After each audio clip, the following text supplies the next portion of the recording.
কেমন আছো বন্ধুরা? নিশ্চয়ই প্রত্যেকে ভালো আছো এবং ঘরে বসে আমার ভিডিও দেখছো। আর ভূগোল স্মার্ট ক্লাসরুমে সকলকে স্বাগত জানাই।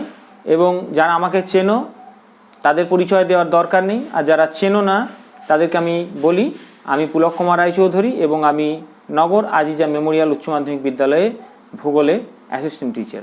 তো তোমাদের কাছে আমার একান্ত অনুরোধ যে ভালো করে পড়াশোনা করো, মানুষ হও, এবং আমাদের এই চ্যানেল থেকে তোমরা অনেক হেল্প পাবে আর সমস্ত নোটস পাবে। সঙ্গে এটাও বলে রাখি যে চ্যানেলটাকে সাবস্ক্রাইব করে নিও। আর তোমাদের যেগুলো অসুবিধা, যে বিষয়গুলো বেশি অসুবিধা মনে হয় সেগুলো নিয়ে অবশ্যই কমেন্ট করো। আমি একে একে ক্লাস যেমন করতে যাব এবং তোমাদের যে সমস্যা সেই সমস্যাগুলোও আমি কিন্তু স্পেশাল দিনে, কিন্তু শনিবার দিনে আমি সেই সমস্যাগুলোকে সলভ করে দেব। ঠিক আছে, সেগুলো নিয়ে আরও বিস্তারিত আলোচনা করব। আর অবশ্যই ডেসক্রিপশনে দেওয়া আছে আমাদের ফেসবুক গ্রুপের লিঙ্ক। আর যদি তোমরা নগর এম হাই স্কুলের ছাত্রছাত্রী হও তাহলে অবশ্যই আমার সঙ্গে কন্ট্যাক্ট করে নিও। আর তা তোমাদেরকে আমি হোয়াটসঅ্যাপ গ্রুপে ঢুকিয়ে নেব। সেখানে কিন্তু অবশ্যই বিভিন্ন নোটস এবং পিডিএফ এগুলো আমি দেব।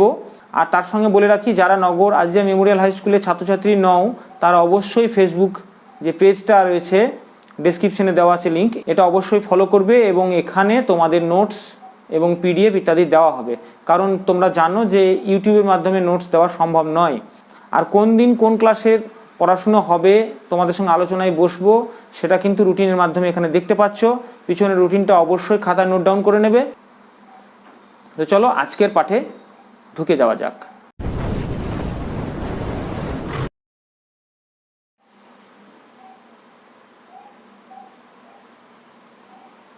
আজকে আমরা জানবো বহির্জাত প্রক্রিয়া ও নদীর সৃষ্ট ভূমিরূপ। বহির্জাত প্রক্রিয়া ও সৃষ্ট ভূমিরূপ। সৃষ্ট ভূমিরূপের মধ্যে আমরা নদীটা আজকে আলোচনা করতে পারবো, আর পরবর্তী ভিডিওতে আবার হিমবাহ এবং অন্যান্যগুলো আলোচনা করব। আর শ্রেণী দশম, তোমরা রুটিন পেয়ে গেছো। রুটিন যারা না পেয়েছো অবশ্যই রুটিনটা ফলো করো যে কোন দিন কোন ক্লাস হবে। ঠিক আছে, তো চলো আজকে আমরা প্রথমেই জেনে নেব বহির্জাত প্রক্রিয়া কাকে বলে। প্রথমে এই চিত্রটা তোমরা দেখো যে বহির্জাত প্রক্রিয়া কেমন করে কাজ করছে। প্রথমে আমরা উদাহরণ দিয়ে তারপরে আমরা সংজ্ঞায় যাব। ঠিক আছে, দেখো প্রথমে এটা ধরে নাও আরাবল্লী পর্বতমালা। এই আরাবল্লী পর্বতমালা মানে অনেকগুলো পর্বতের সমষ্টি। এই আরাবল্লী পর্বতমালা, এখানে বৃষ্টিপাত হয়েছে, দীর্ঘদিন ধরে বৃষ্টিপাত হয়েছে। নাম্বার 1 পয়েন্ট, তাহলে কি লিখবো আমরা? বৃষ্টিপাত।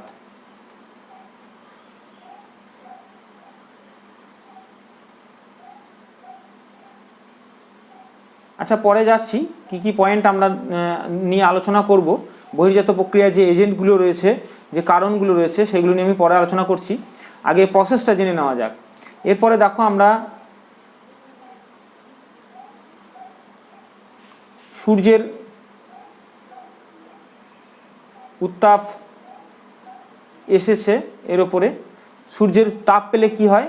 শিলার যে উপরিভাগ উত্তপ্ত হয় এবং নিচের যে ইন্টেরিয়র পার্ট থাকে, শিলা তো তাপের কুপরিবাহী, তো ইন্টেরিয়র যে পার্ট থাকে সেই পার্টগুলোতে কি হয় আমরা দেখে নিতে পারি।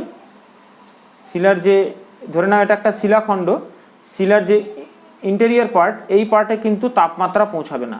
ফলে কি হবে, যে এক্সটার্নাল পার্টগুলোতে শিলা কি হবে? গরম হবে, তার জন্য সেগুলি ডিসইন্টিগ্রেট হবে, ফেটে যাবে।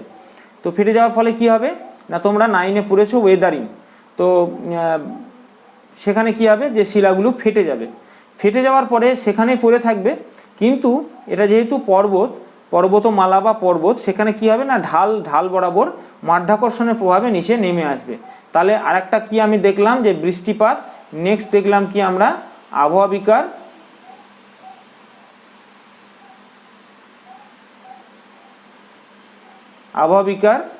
নেক্সট আমরা কি দেখছি যে ক্ষয়ীভবন, নগ্নীভবন। কোনো নগ্নীভবন আর ক্ষয়ীভবনের তফাৎ কি? ক্ষয়ীভবনে কি হচ্ছে, টোটাল প্রসেসটাকে বলছে যে বৃষ্টিপাত হচ্ছে, তারপরে ডিসইন্টিগ্রেশন হচ্ছে, তারপরে সেটা একদম নিচে নিয়ে চলে যাচ্ছে। আর নগ্নিভবন হচ্ছে শুধুমাত্র মাধ্যাকর্ষণের প্রভাবে উপরের যে আলগা স্তর সেটা উন্মুক্ত হওয়া, সেই উন্মুক্ত হওয়ার পদ্ধতিটাকে বলছে নগ্নিভবন। তাহলে পরে ক্ষয়ীভবন, 4 হচ্ছে নগ্নিভবন। আচ্ছা, এগুলো হওয়ার ফলে কি হলো? এগুলো হওয়ার ফলে দীর্ঘদিন পর দেখা গেল এই যে আরাবল্লী পর্বতমালা ধীরে ধীরে ধীরে ধীরে নিচু হয়ে গেল। দেখতে পাচ্ছ আরাবল্লী পর্বতমালা কিন্তু নিচু হয়ে গেল। তাহলে উপরের এই অংশগুলো কি হবে? ক্ষয়ে নিচু হয়ে যাবে। দেখো নিচু করে দিচ্ছি আমি, এগুলো ক্ষয়ে গেছে। তো কোমল শিলা, কোমল পার্টটা, ওপরের পার্ট যেটা আছে সেটা ক্ষয়ে কিন্তু নিচে হয়ে যাবে এবং ধীরে ধীরে আমাদের কি হবে যে আস্তে আস্তে আস্তে আস্তে এটা কিন্তু সমতলীকরণ হবে।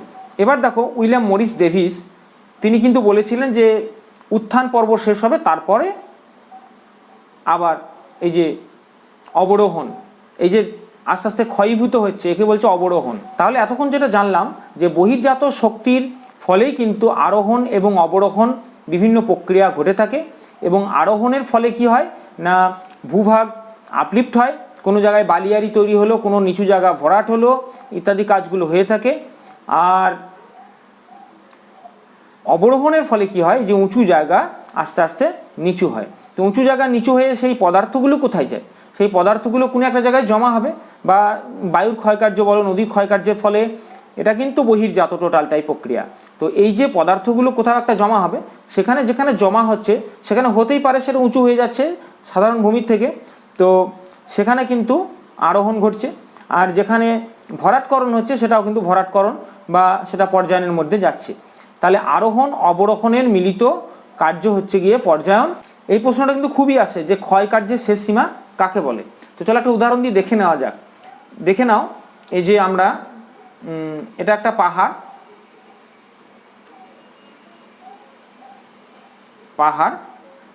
আর এখানে আছে সমুদ্র,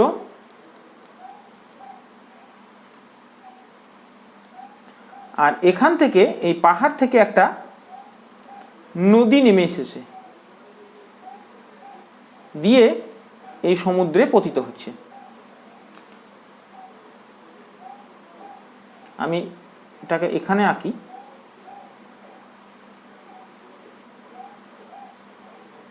হ্যাঁ, এবারে দেখো এই যে নদীটা ততদিন পর্যন্ত ওপর থেকে নিচে বইবে যতদিন না পর্যন্ত সমুদ্রের এই লেভেলটা পাহাড়টাকে ক্ষয়তে না পারে। যেখানটা তাহলে একদম গোটা যে পাহাড়টা যতদিন না পর্যন্ত এই সমুদ্রের ক্ষয়সীমার সমুদ্রের যে তল সেই তলের একদম সমসম না হচ্ছে ততদিন কিন্তু নদীটা বইতে থাকে। এই যে সমুদ্রের তল, জলতল, সেই সমুদ্রের জলতলটা কি বলছে? ক্ষয়কার্যের শেষ সীমা। তাহলে এটা তুমি লিখে নিতে পারো, ক্ষয়কার্যের শেষ সীমা। নেক্সট আরও একটা প্রশ্ন আসতে পারে যে পর্যায়ন কথাটি কে প্রথম ব্যবহার করেছিলেন? ভেরি ইম্পর্টেন্ট প্রশ্ন, লিখে নিতে পারো। চেম্বারলিন এবং সলিসবারি নামক দুজন বিজ্ঞানী, আমি লিখে নিচ্ছি এখানে, তোমরা টুকে নিও।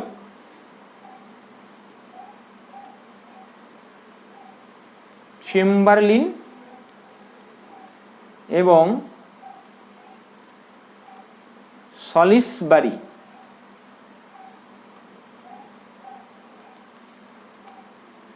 নামক দুইজন বিজ্ঞানী প্রথম পর্যায়ন কথাটি ব্যবহার করেন। এটা কিন্তু ভেরি ইম্পর্টেন্ট প্রশ্ন। পর্যায়ন কথাটি ব্যবহার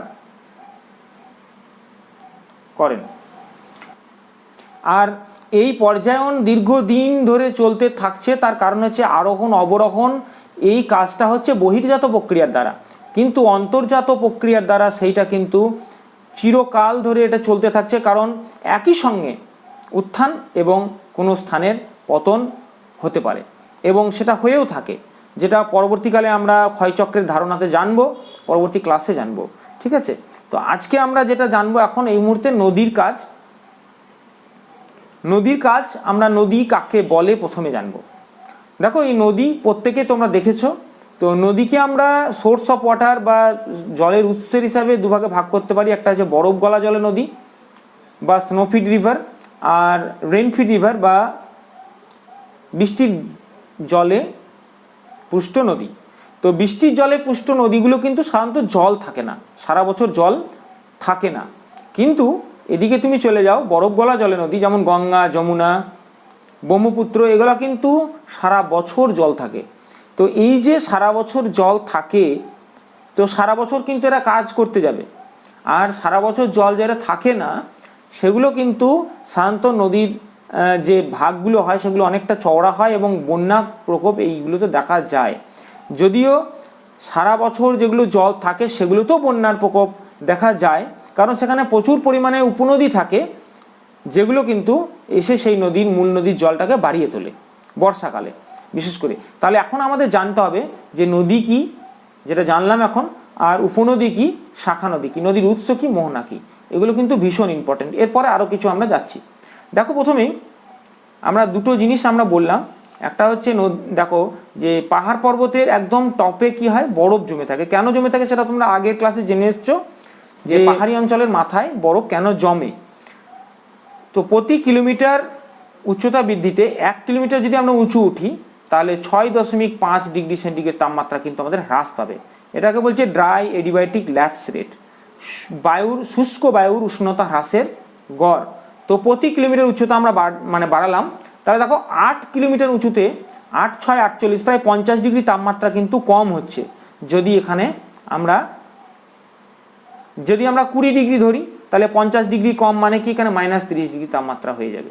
তাহলে বুঝতেই পারছো যে পাহাড়ি অঞ্চলের মাথায় কেন বরফ জমে।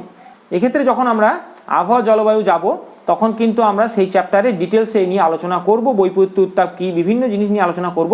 কিন্তু এখন আমরা এই পর্যন্তই জানি যে নদী, তো যেখানটাতে আমাদের বরফ গলা এবং জমা যে একটা ব্যালেন্স রেখা, যেখানটাতে আর কখনোই বরফ গলবে না, সেই রেখাটাকে আমরা বলছি হিম রেখা। এই যে এই রেখাটা ধরে নাও শীতকালে কি হচ্ছে যে এত পর্যন্ত বরফ চলে আসছে, কিন্তু গ্রীষ্মকালে কি হচ্ছে এই পর্যন্ত, তাহলে এতটা পরিমাণ বরফ কিন্তু সারা বছর কিন্তু গলছে। তাহলে এই গলা জলটাই কিন্তু নদী আকারে প্রবাহিত হবে। তাহলে নদী যেখান থেকে উৎস, নদী যেখান থেকে সৃষ্টি বা সেখানটা উৎস বলছে নদীর, তাহলে এই জায়গাটা তুমি বলতে পারো নদীর উৎস। আর নদী যেখানটায় নেমে যাচ্ছে, নেমে গিয়ে যেখানে গিয়ে পড়ছে, যেটা সমুদ্রে পড়তে পারে, বড় হ্রদে পড়তে পারে, সেটাকে বলছে নদীর মোহনা। তাহলে এবার এই নদীর উৎস থেকে মোহনা পর্যন্ত কিন্তু নদী আবার গতিপথের ভিত্তিতে তাকে 3টে ভাগে ভাগ করা যাচ্ছে। একটা হচ্ছে গিয়ে উচ্চগতি, যেটা পার্বত্য গতি বলা হচ্ছে। একটা হচ্ছে মধ্যগতি, যেটা সমভূমি প্রবাহ। আর একটা হচ্ছে নিম্নগতি বা বদ্বীপ প্রবাহ। তাহলে বদ্বীপ প্রবাহ বা নিম্নগতি, আর এটা হচ্ছে মধ্যগতি, আর এটা হচ্ছে গিয়ে পার্বত্য গতি বা উচ্চ গতি। এই 3টে গতি যদি কোনো নদীর থাকে তাহলে তাকে কি বলছি আমরা, তাকে আমরা বলছি আদর্শ নদী। যেমন গঙ্গার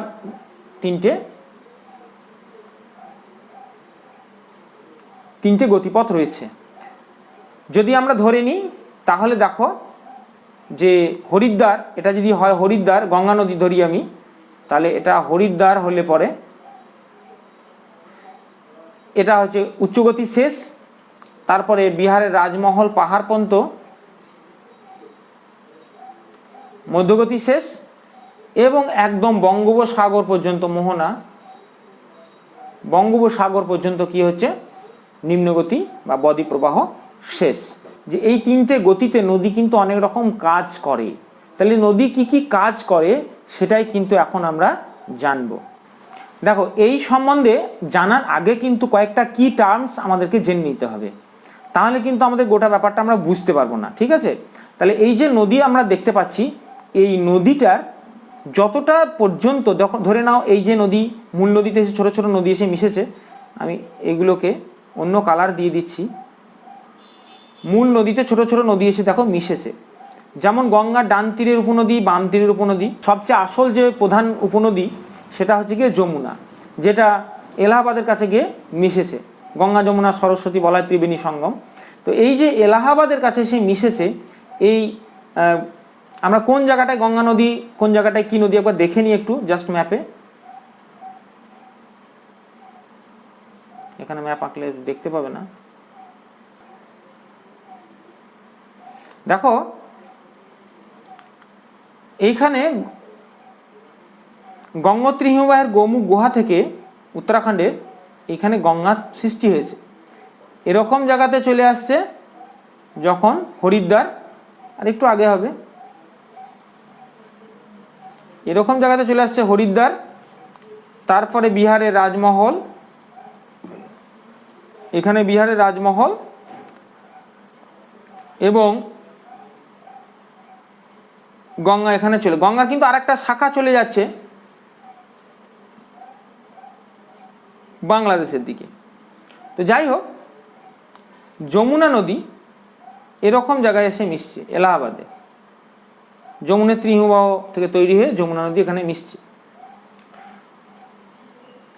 এবারে দেখো এই যে গঙ্গা নদী এই গতিপথে কি কি কাজ করছে। এখন উপনদী জানলাম, যে নদীগুলো মূল নদীতে এসে মিশে তাকে বলছি উপনদী। আর যে নদীগুলো প্রধান নদী থেকে বিভক্ত হয়ে বিভিন্ন শাখায় বিভক্ত হয়ে তারা করছে কি, যে না আবার নিজেদের মধ্যে মিশে যাচ্ছে, কিংবা বদ্বীপ প্রবাহের মধ্যে তারা গিয়ে গিয়ে মোহনার মধ্যে গিয়ে ডাইরেক্ট পড়ে যাচ্ছে। যেমন আমরা এখানে ইচ্ছামতি, বিদ্যাধরী, রায়মঙ্গল, গোসাবা এই নদীগুলো আমরা পাচ্ছি, যেটা হচ্ছে গিয়ে সুন্দরবনে অবস্থিত। তোমরা কেউ সুন্দরবন গিয়ে থাকলে অবশ্যই কমেন্ট বক্সে জানাবে। সুন্দরবনে অবস্থিত। তো এই নদীগুলো আবার প্রচণ্ড সক্রিয় বদ্বীপ সৃষ্টি করার ক্ষমতা রাখে, কারণ এখানে যে সমুদ্রের জোয়ারের জল এই নদীর মধ্যে ঢুকে পড়ে।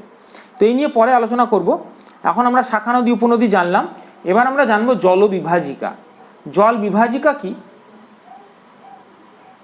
এই একটা নদী, হ্যাঁ তার আগে বলে নিই যে গোটা নদীটা যে এরিয়া দিয়ে বইছে টোটাল এরিয়াটাকে বলছে নদীর ক্যাচমেন্ট এরিয়া বা নদীর ধারণ অববাহিকা। তো এখন আমরা জানবো যে জলবিভাজিকা কি।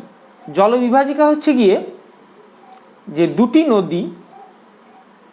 নদী যখন কোনো একটা উচ্চভূমির জন্য পরস্পরে মিলিত হতে পারছে না, সেই উচ্চভূমিটাকে বলছে জলবিভাজিকা। ধরে নাও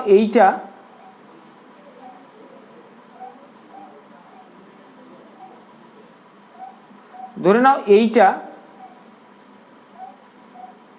এই দুটো নদীকে, এ একটা নদী নাম্বার 1, এ একটা নদী নাম্বার 2, তো এই নদী দুটোকে মিলতে দিচ্ছে না, তাহলে পরে এইটা হচ্ছে গিয়ে জলবিভাজিকা।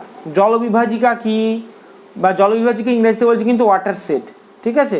এছাড়া উপনদী কি, শাখা নদী কি, নদীর মোহনা, উৎস, আদর্শ নদী, প্রধান নদী ইত্যাদি কিন্তু জানলে এখন কিছু প্রশ্ন কিন্তু এখান থেকে উঠে আসছে। এখন এই প্রশ্নগুলো এখানে দিয়ে দেওয়া হলো, এই প্রশ্নগুলো তোমরা অবশ্যই নোট ডাউন করে নিও।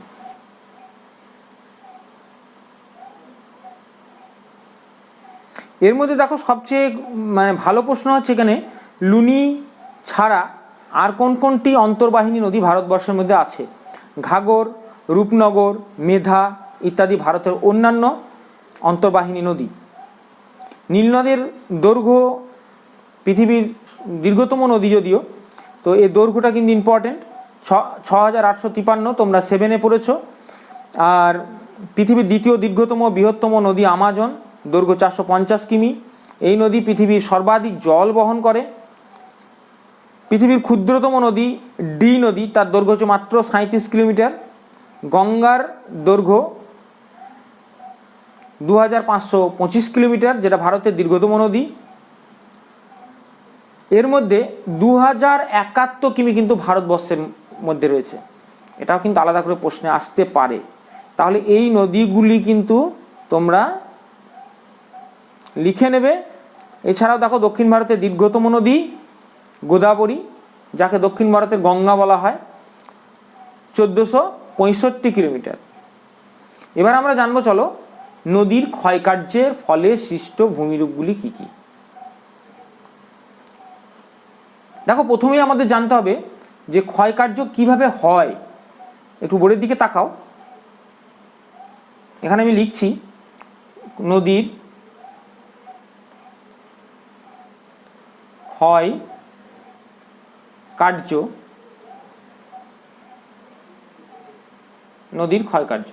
নদীর ক্ষয়কার্য প্রক্রিয়াগুলো কি কি? প্রক্রিয়াগুলো কি কি? একটা হচ্ছে জলপ্রবাহ ক্ষয়,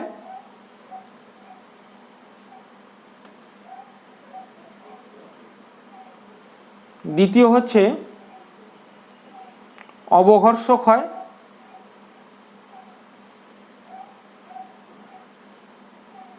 আর তৃতীয় হচ্ছে ঘর্ষণ ক্ষয়, চতুর্থ হচ্ছে দ্রবণ ক্ষয়।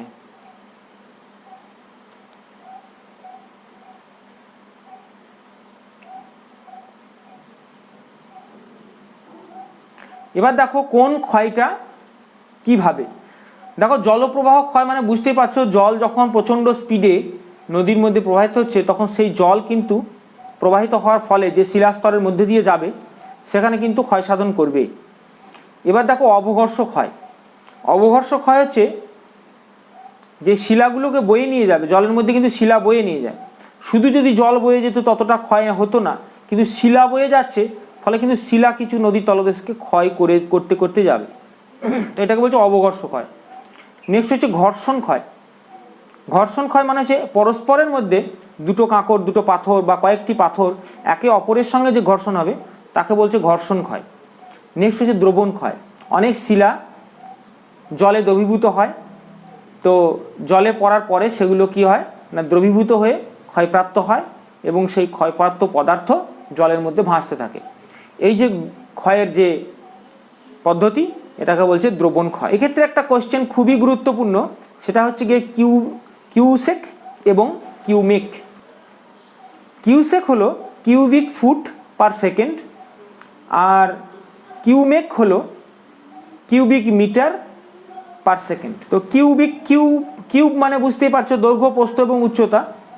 তো প্রতি সেকেন্ডে যত পরিমাণ 1 যদি মিটার হয় তাহলে তখন কিউমেক হবে, আর 1 ফুট হলে পরে তখন হবে গিয়ে কিউসেক।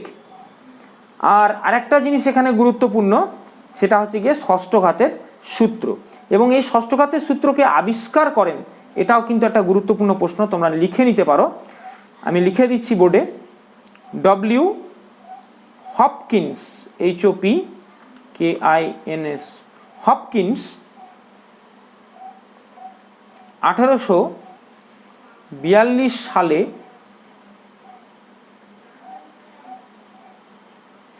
বলেন যে নদীর বহন ক্ষমতা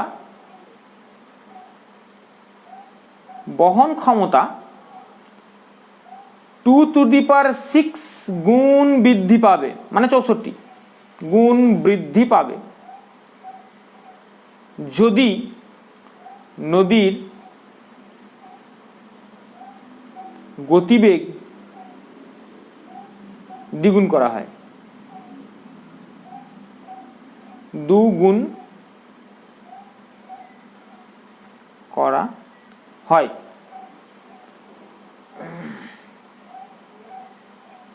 তাহলে গতিবেগ দ্বিগুণ হলে এমনি করেও লিখতে পারো তোমরা, গতিবেগ দ্বিগুণ হলে নদীর বহন করার ক্ষমতা 2⁶ গুণ বাড়ে।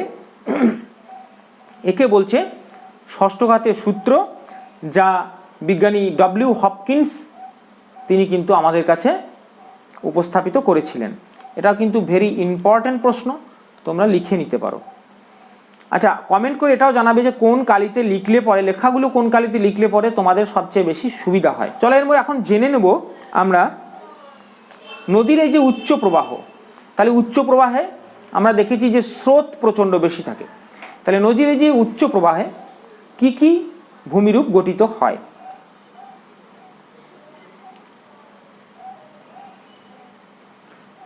দেখো, এটা পাহাড় বা পর্বত। এই পর্বতে, পাহাড় আর পর্বতে কিন্তু তফাৎ আছে, এটা পরে বলবো আমি তোমাদের। পর্বত হচ্ছে গিয়ে 1000 মিটারের উপরে হবে, আর পাহাড় শান্ত 1000 মিটারের নিচে হবে। তো যাই হোক, এবং বহুদূর বিস্তৃত হবে, অনেক অনেক কিছু আছে, তোমরা আগে থেকেই জানো এগুলো। তো যাই হোক, পর্বতের উপরে আমরা কি জানি যে বরফ জমে থাকে, এবং সেখানে কি হয় যে নদী সেই বরফ গলা জলে সৃষ্টি হয়। তাহলে নদীর এই যে উচ্চ গতি, নদী যতক্ষণ পর্যন্ত পাহাড়ের মধ্যেই থাকছে বা পর্বতের মধ্যেই থাকছে, উচ্চভূমির মধ্যে থাকছে, তখন তাকে বলছে নদীর উচ্চ গতি। তাহলে এই উচ্চ গতিতে নদী কি কি করে থাকে, নদীর কি কি কার্য আছে, সেটা কিন্তু এখন তোমাদের বলবো, তোমরা মন দিয়ে শোনো। দেখো, প্রথমেই দেখো আই আকৃতির উপত্যকা,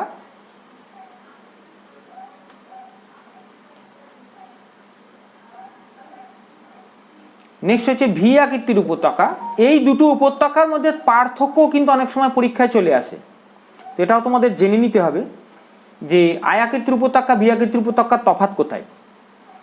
আই আকৃতির উপত্যকা হচ্ছে গিয়ে, এখানে ধরে নাও আমি বলছি কি যে নদীর সৃষ্টি হলো, এই নদীটা, এখানে নদীর সৃষ্টি হলো, কিন্তু সেখানে কি হলো, বৃষ্টিপাত হলো।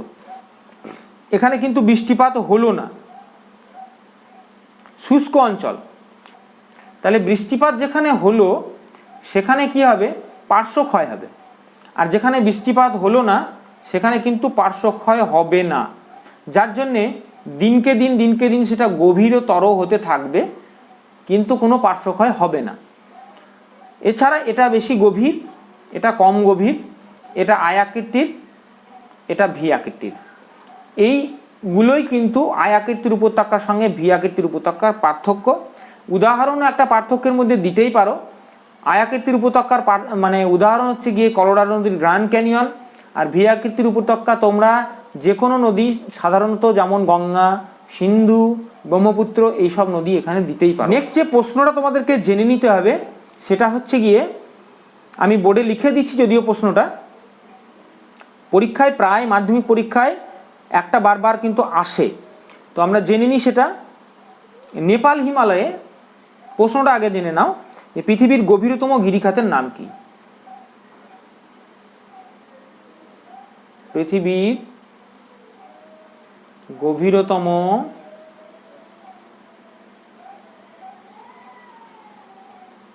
গিরিখাতের নাম কি? উত্তর হচ্ছে গিয়ে নেপাল হিমালয়ের কালীগণ্ডকী গিরিখাত। একে নেপালি ভাষায় বলছে অন্ধ গলচি, কালী গণ্ডকী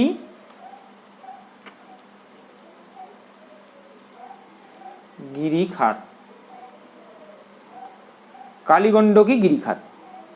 একে নেপালি ভাষায় কি বলছে? অন্ধ গলচি।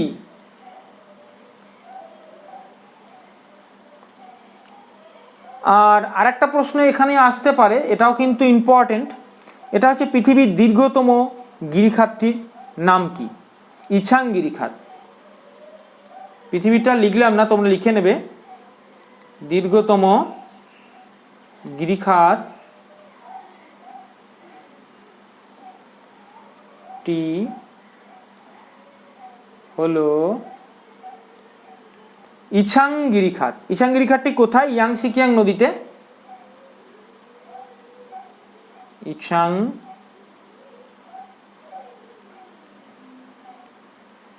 গিরিখাত।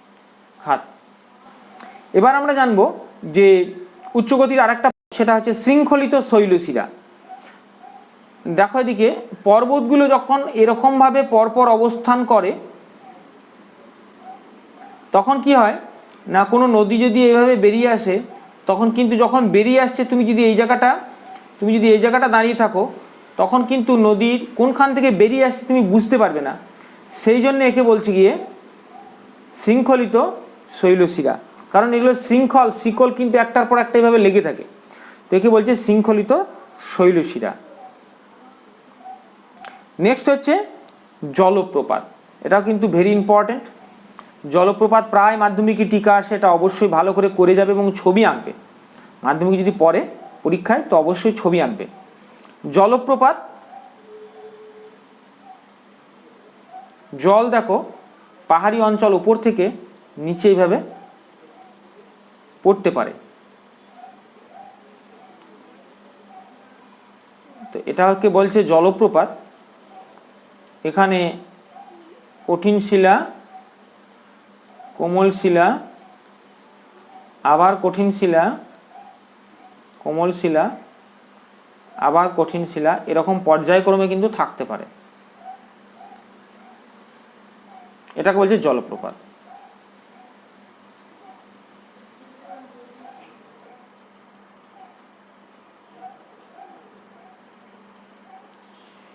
এই জলপ্রপাত কি করে তৈরি হয়, ছোট কথায় বলি যে একটা তো বুঝলেই যে ওপর থেকে নিচে যখন জল দ্রুত গতিতে পড়ে তখন তাকে জলপ্রপাত বলে, কিন্তু কঠিন শিলা, কোমল শিলা, কঠিন শিলা, কোমল শিলা এইভাবে যদি মানে শিলার বিন্যাস হয় তাহলে কিন্তু শিলার মধ্যে ফাটল ধরলে এই শিলার কঠিন শিলার এই অংশটা খুলে পড়ে যায়, তখন এখানটা উন্মুক্ত হয়ে যায় এবং তখন কি হয় না এই তোমার এই কোমল শিলাটা বেশি ক্ষয়প্রাপ্ত হয়। কোমল শিলা ক্ষয়প্রাপ্ত হয়ে আবার কিন্তু এর উপর চাপ সৃষ্টি করে। অনেক সময় হয় কি যে কোমল শিলাগুলো অনেকটা বেশি ক্ষয়প্রাপ্ত হয়, তার জন্য ছোট ছোট ছোট ছোট ধাপে ধাপে জলপ্রপাত তৈরি হয়। ছোট ছোট ধাপে যদি জলপ্রপাত গঠিত হয় তাকে বলছে ক্যাসকেড।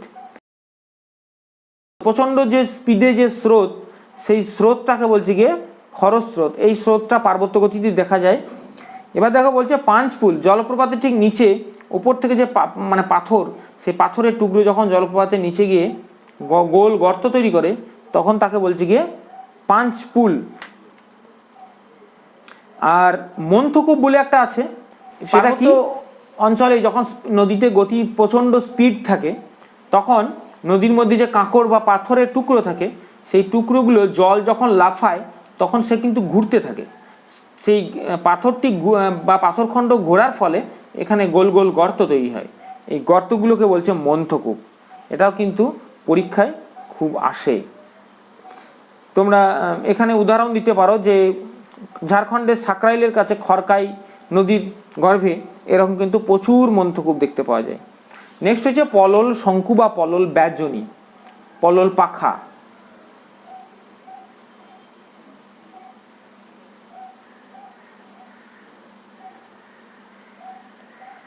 পলল ব্যাজনী, পলল ব্যাজনী হচ্ছে কি না, নদী যখন পার্বত্য অঞ্চল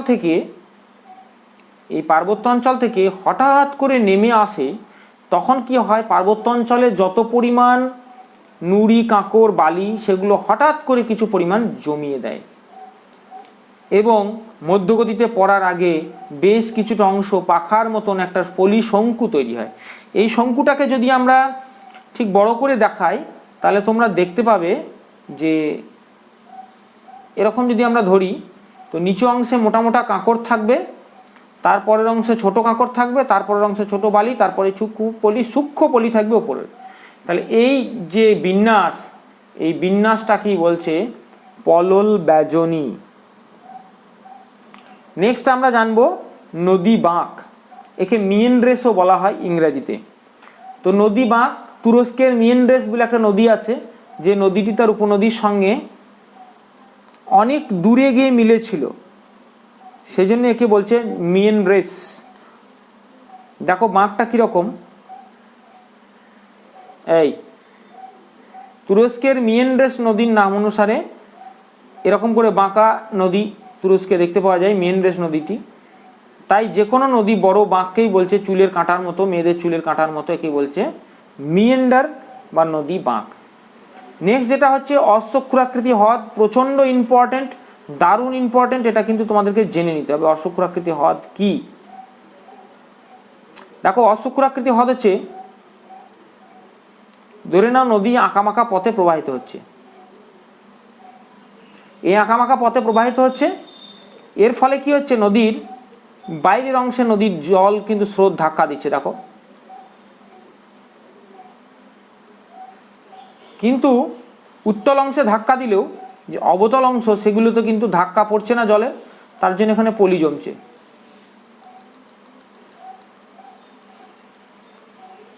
এগুলোতেও পলি জমছে, ফলে কি হচ্ছে, দীর্ঘদিন ধরে এই বাঁকটা বাড়তে থাকছে। নদীর বাঁক বাড়তে বাড়তে এই অংশটা কিন্তু কাছাকাছি চলে আসার চেষ্টা করছে, উত্তল অংশ দুটো কাছাকাছি চলে আসার চেষ্টা করছে। করতে করতে কি হচ্ছে, এই অংশে তখন আর জল প্রবাহের তেমন নদীর ইন্টারেস্ট থাকছে না, ফলে কি হচ্ছে, নদীর এই অংশে জল প্রবাহ হচ্ছে দীর্ঘদিন পর। তো এই জায়গাটা যেখানটা বিচ্ছিন্ন হয়ে গেল, এই বিচ্ছিন্ন অংশটা কিন্তু ঘোড়ার খুঁড়ের মতো দেখতে, দেখো ঘোড়ার নাল এরকমই দেখতে হয়। তো এই জন্য একে বলছে অশ্বক্ষুরাকৃতি হ্রদ। যদি এই অশ্বক্ষুরাকৃতি হ্রদ মানুষের জীবনে বিরাট একটা গুরুত্বপূর্ণ প্রভাব বিস্তার করছে, কারণ এই অশ্বক্ষুরাকৃতি হ্রদের ম্যাক্সিমাম অশ্বক্ষুরাকৃতি হ্রদ যেখানে যেখানে রয়েছে সেখানে সেখানে কিন্তু অর্থনৈতিক ক্রিয়াকলাপ মানুষের খুব উন্নত, এবং মানুষ এখানে কোথাও পর্যটন ভিত্তিক শিল্প, কোথাও দেখা যাচ্ছে যে সেখানে মৎস্য চাষ, এবং কোথাও দেখা যাচ্ছে যে বিভিন্ন চাষাবাদ খুব উন্নত, কারণ এই জায়গাগুলো প্রাকৃতিক যে সম্ভার, তার সাথে সাথে মানুষও কিন্তু এই জায়গাগুলোকে তাদের অর্থনৈতিকভাবে নিজেকে উন্নত করার কাজে এগুলোকে লাগিয়েছে। নেক্সট হচ্ছে প্লাবনভূমি ও স্বাভাবিক বাঁধ।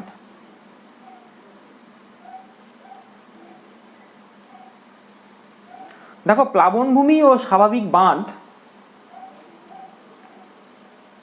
কিভাবে গঠিত হয়। দেখো যখন নদীর সাধারণত কি বদ্বীপ প্রবাহে বা নিম্নগতির ক্ষেত্রেই হয়, এগুলো কি হয় না, নদী আঁকাবাঁকা পথে প্রবাহিত হতে থাকে, নদীতে নিম্নক্ষয়ের জায়গায় পার্শ্বক্ষয় বেশি হয়, ফলে নদী খুব চওড়া হয়, নদী খুব চওড়া হয়। নিম্নক্ষয় হলে পরে নদী এরকম হবে, কিন্তু নদী যখন পার্শ্বক্ষয় হবে বেশি তখন চওড়া হবে, ফলে নদীর ধারণ ক্ষমতা কমে যায়। ফলে কি হয়, ফলে নদীতে কিন্তু বন্যা দেখা দেয়। বর্ষার সময় যখন প্রবল বন্যা হয় তখন নদীর জলের রং তোমরা জানো কেমন থাকে, একদম ঘোলা থাকে, প্রচণ্ড ঘোলা। তো সেই ঘোলা জলে প্রচুর পরিমাণে পলি থাকে। তো যখন প্রচণ্ড পরিমাণে বন্যা হবে তখন পলিগুলো কী হবে, পাড়ে চারিদিকে ছড়িয়ে যাবে। কিন্তু যদি হঠাৎ করে বান কমে যায় তাহলে কি হবে, জলের প্রবাহ গতিবেগ বৃদ্ধি পাবে এবং জলগুলো পলি সহ নিয়ে কিন্তু নদীর মূল খাতে এসে উপস্থিত হবে। এবং এই জায়গাগুলো নদীর যে একদম যে অংশে, প্রান্তিক অংশে, নদীর যেখানে গতিপথ বা পথ, সেই নদী পথের দুদিকে পলির স্তূপ দেখা দেবে। সেই যে পলির স্তূপ, এগুলোকেই বলছে স্বাভাবিক বাঁধ, বা ইংরেজিতে বলছে লেভি। নেক্সট হচ্ছে গিয়ে খাঁড়ি। জোয়ার ভাটার প্রবণ মোহনাকে সাধারণত খাঁড়ি বলছে। নদীর মধ্যে দিয়ে সমুদ্রের জোয়ার ভাটার জল ঢুকে পড়লে তখন বেশ কিছু সংখ্যক পলি সেখানে কিন্তু জমা হয়ে যায়। ক্ষয় এবং সঞ্চয় কার্যের মিলিত ফলেই কিন্তু এই জিনিসটা হয়। নদীবক্ষে চওড়া বদ্বীপ, স্পিট, লেগুন ইত্যাদি। এরপর দেখো বিভিন্ন চর যদি গড়ে ওঠে, সেটা হতে পারে সমুদ্র পলিগঠিত চর, কিংবা নদীর পলি অনেক দূরে গিয়ে পড়েছে, তার ফলে গিয়ে সেই চরটা গঠিত হয়েছে, এটাও হতে পারে। আর বদ্বীপ, তোমরা তো জানো যে বদ্বীপ কাকে বলে, আগেও নিচের ক্লাসে পড়ে এসেছো। গ্রিক শব্দ ডেল্টার নাম অনুসারে একে ডেল্টা বলা হয়, বা বাংলায় আমরা বদ্বীপ বলে থাকি। তো বদ্বীপ বিভিন্ন আকারের হয়, পাখির পায়ের মতো বদ্বীপ, সাধারণ বদ্বীপ, বিভিন্ন বদ্বীপ হয়। তো পরীক্ষায় যেটা তোমাদের আসে সাধারণত যে পাখির পায়ের মতন বদ্বীপ কেন গঠিত হয়, এটা কিন্তু একটা ইম্পর্টেন্ট প্রশ্ন। এবার দেখে নেওয়া যাক তো বদ্বীপ জিনিসটা কিভাবে গঠিত হয় আর পাখির পায়ের মতো বদ্বীপ কেন গঠিত হয়। দেখো এই যে বদ্বীপ, নদী মোহনায় পড়ার আগে কি করছে, নদী অনেক সময় শাখা নদীতে ভেঙে যাচ্ছে, নদীর বহন ক্ষমতা আর থাকছে না, কারণ তার মধ্যে প্রচুর পরিমাণে পলি জমে গিয়েছে। সেই পলিগুলো প্রস্খালন হচ্ছে এইখানটায়, সেই পলিগুলো এখানটাতে পড়ছে, পড়ে কিন্তু নদী আর বয়ে নিয়ে যেতে পারছে না বোঝা মোহনাতে, তখন এখানেই জমিয়ে দিচ্ছে, তার জন্যে কিন্তু বদ্বীপ গঠিত হচ্ছে। কখনো কখনো দেখা যাচ্ছে যে দুটো নদী বিভক্ত হয়ে যাচ্ছে, তার দ্বারা বাহিত পলি দুই পাশে জমা হচ্ছে, ফলে বিশাল আকৃতির একটা বদ্বীপ তৈরি হচ্ছে। এখানে একটা ইম্পর্টেন্ট প্রশ্ন হচ্ছে, পৃথিবীর সর্ববৃহৎ বদ্বীপ কোনটি? উত্তর হচ্ছে গঙ্গার বদ্বীপ। গঙ্গা বদ্বীপ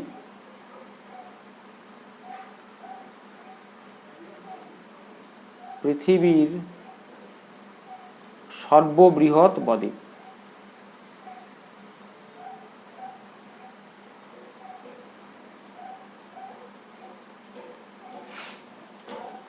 আচ্ছা, এবার আসছি আমরা পাখির পায়ের মতন বদ্বীপ কেন তৈরি হচ্ছে। দেখো এই যে বদ্বীপটা দেখতে পাচ্ছ, এই বদ্বীপে যদি চুনবাহিত জল প্রবাহিত হয় নদীর মধ্যে দিয়ে, তখন কি হবে, এই যে শাখা নদীগুলো দেখতে পাচ্ছ, এই শাখা নদীর ধারে পাশে এই জায়গাগুলোতে কিন্তু জমা হবে না। আমি একটু লাল দিয়ে দেখাচ্ছি ফুটকিগুলো, দেখো এইগুলাতে কিন্তু জমা সাধারণত হবে না। নদী চুন জল সাধারণত হালকা হয়ে থাকে, তো সেই জন্য এ বহু দূর পর্যন্ত, আর অবশ্যই এর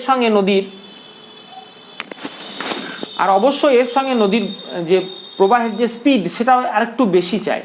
তো চুন জল যথেষ্ট পরিমাণে হালকা এবং সমুদ্রের জল নোনা, ফলে চুন জলটা অনেক দূর পর্যন্ত প্রবাহিত হওয়ার ফলে দুই পাশে জমতে জমতে ধীরে ধীরে একটু একটু করে জমতে যায়। তাহলে দেখো পাখির পায়ের মতন বদ্বীপ তৈরি হচ্ছে। এরকম পাখির পায়ের মতন বদ্বীপ, মিসিসিপি নদীর বদ্বীপ পাখির পায়ের মতন, লিখে নিতে পারো, মিসিসিপি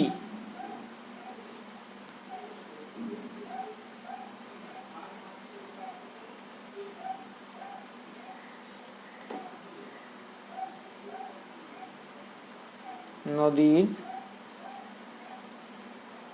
বদ্বীপ পাখির। তো পরের ক্লাসে আমরা হিমবাহের কাজ, সৃষ্ট ভূমিরূপ নিয়ে আলোচনা করব। যদি তোমাদের কোনো রিকোয়ারমেন্ট থাকে, কোনো চ্যাপ্টার বলে থাকো, তাহলে সেই চ্যাপ্টারটা অবশ্যই আগে আলোচনা করব। যদি এটা প্রথম ক্লাস, তো একটু দীর্ঘায়িত হয়ে গেল। তো যাই হোক, এই বদ্বীপগুলোর ভবিষ্যৎ কী। দেখো পৃথিবীতে যে হারে গ্লোবাল ওয়ার্মিং বাড়ছে, গ্লোবাল ওয়ার্মিং মানে তোমরা অবশ্যই জানো যে পৃথিবী জুড়ে উষ্ণতা বৃদ্ধি, যে এত ইন্ডাস্ট্রি, যদিও লকডাউনের জন্য অনেক ইন্ডাস্ট্রি বন্ধ, কলকারখানা বন্ধ, অনেক মানে পৃথিবী অনেক এখনটা অনেক কি বলবো, পৃথিবীর তাপমাত্রা অনেক কম আগের তুলনায়। তো যাই হোক, এটা ধরো পৃথিবী, এখানে